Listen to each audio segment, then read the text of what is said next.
भारतातील माहिती आणि तंत्रज्ञान क्षेत्रात म्हणजेच आयटी सेक्टरमध्ये सर्व्हिस देणारी देशातील सर्वात मोठी कंपनी टाटा कन्सल्टन्सी सर्व्हिसेस अर्थात टीसीएस या कंपनीने येत्या आर्थिक वर्षात 2% कर्मचाऱ्यांची कपात करणार असल्याचा निर्णय घेतला आहे।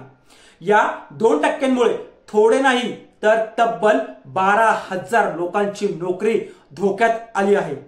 कृत्रिम बुद्धिमत्तेचा म्हणजेच एआयचा वाढलेला वापर यामुळे ही कपात केली जाणार असल्याचं बोललं जात आहे। पण टीसीएसचे सीईओ के कृतिवासन यांनी याबद्दल स्पष्टीकरण दिलेलं आहे। कंपनीतील कर्मचारी कपात ही एआयच्या वापरामुळे होणार नाहीये, तर स्किलच्या कमतरतेदरम्यान कंपनीतील एम्प्लॉईंना नवीन क्षेत्रात हलवण्याच्या मर्यादित संधीमुळे कंपनीने हा मोठा निर्णय घेतला असल्याचं के कृतिवासन यांनी म्हटलेलं आहे। नमस्कार, मी किशोर बलकवडे आणि आपण पाहतात विषयच वेगळा। टीसीएसचे चीफ एक्झिक्युटिव्ह ऑफिसर के कृतिवासन यांनी मनी कंट्रोलला एक मुलाखत दिली।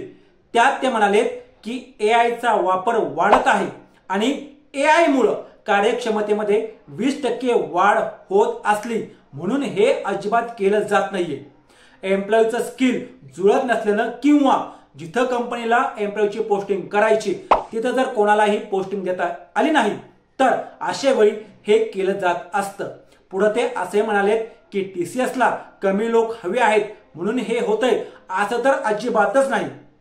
टीसीएसच्या नोकरीतून कमी केल्या जाणाऱ्या कर्मचाऱ्यांची टीसीएस कंपनी पूर्ण काळजी घेणार आहे।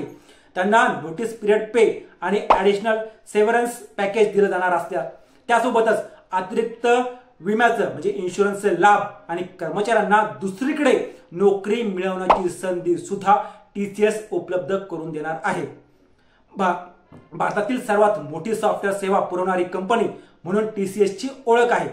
ही कंपनी तंत्रज्ञानात वेगाने होणारे बदल लक्षात घेऊन अधिक सक्रिय आणि भविष्यासाठी तयार राहण्याच्या प्रयत्नात आहे। त्यामुळेच कंपनीने पुढील वर्षात एकूण 12,000 पेक्षा अधिक कर्मचाऱ्यांना कामावरून कमी करण्याचा निर्णय घेतला असं प्राथमिक स्तरावर बोललं जात आहे।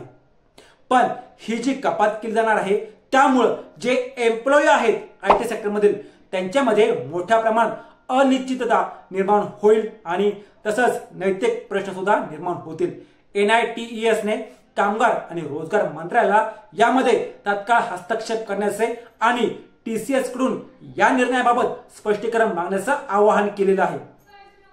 अजून एक, कंपनीने नुकत्याच त्यांच्या बेंच पॉलिसीमध्ये सुद्धा बदल केले आहेत। आता जो कर्मचारी 35 दिवसांपेक्षा जास्त काळ बेंचवर म्हणजे काय तर कोणत्याही प्रोजेक्टवर काम करत नसेल तर त्याला तात्काळ राजीनामा देण्यास सांगितलं जात आहे। एका कर्मचाऱ्याने सांगितलं की अशा परिस्थितीमध्ये या सिच्युएशनमध्ये त्यांना 3 महिन्यांच्या पगारासह कंपनीतून रिलीज केलं जातं। पण जर एखाद्या एम्प्लॉईने स्वतःहून राजीनामा दिला नाही तर त्याला कामावरून काढून टाकलं जातं आणि अशा स्थितीत त्याला कोणताही पगार दिला जात नाही। आता टीसीएस हा खरंच हा निर्णय लागू करणार की तो निर्णय मागे घेणार हे येत्या काळात कळेलच। असेच रोजच्या रोज नवनवीन व्हिडिओ पाहण्यासाठी आमच्या चॅनलला सबस्क्राईब करून व्हिडिओला लाईक करायला विसरू नका।